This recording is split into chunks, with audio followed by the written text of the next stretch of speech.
Hello friends, welcome back to our channel. இன்றைக்கி நம்ம சேனலில் என்ன பார்க்க போகிறோம் அப்படின்னா, வாழைப்பழத்தில் எப்படி மாலை கட்டுறதுன்னு சொல்லி பார்க்க போகிறோம். இந்த மாதிரி வாழைப்பழத்தில் மாலை கட்டி போட்டோம் அப்படின்னா நம்மளோட வேண்டுதல் சீக்கிரமாக நிறைவேறுங்கிறது ஐதீகம். ஸோ முதல்ல எனக்கும் ஆச்சரியமாக தான் இருந்துச்சு. ஸோ அதுக்கப்புறம் நானும் சரி கட்டுவோம் அப்படின்னு சொல்லி கட்ட ஆரம்பிச்சிட்டேன்.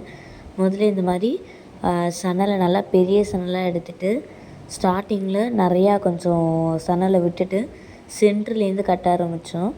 ஸோ ஒவ்வொரு வாழைப்பழமாக எடுத்து வச்சு கட்ட ஆரம்பித்தேன்.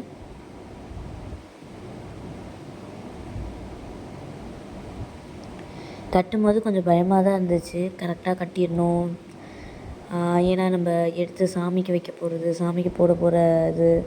ஸோ கரெக்டாக கட்டிடணும்னு சொல்லிட்டு கீழே உட்காந்து பொறுமையாக உட்காந்து ஒவ்வொரு வாழைப்பழமாக எடுத்து கட்டிக்கிட்டு இருந்தேன். ஸோ இதில் நம்ம என்ன பண்ணலாம் அப்படின்னா, இந்த எல்லாமே கட்டி முடிச்சுட்டு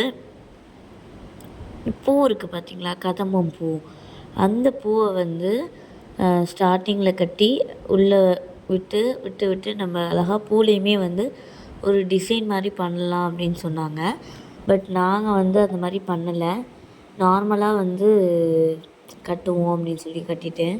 ஸோ நெக்ஸ்ட் டைம் கட்டும்போது பூ வச்சு கட்டலாம்னு சொல்லி ஒரு ஐடியா இருக்குது. ஸோ கட்டினேன் அப்படின்னா அந்த வீடியோ உங்களுக்கு கூட ஷேர் பண்ணுறேன். ஸோ முன்னாடியே கட்டி எல்லாத்தையும் எடுத்து ரெடி பண்ணி வச்சுட்டேன். ஸோ இது பார்த்திங்க அப்படின்னா கவுண்டிங் இருக்குது.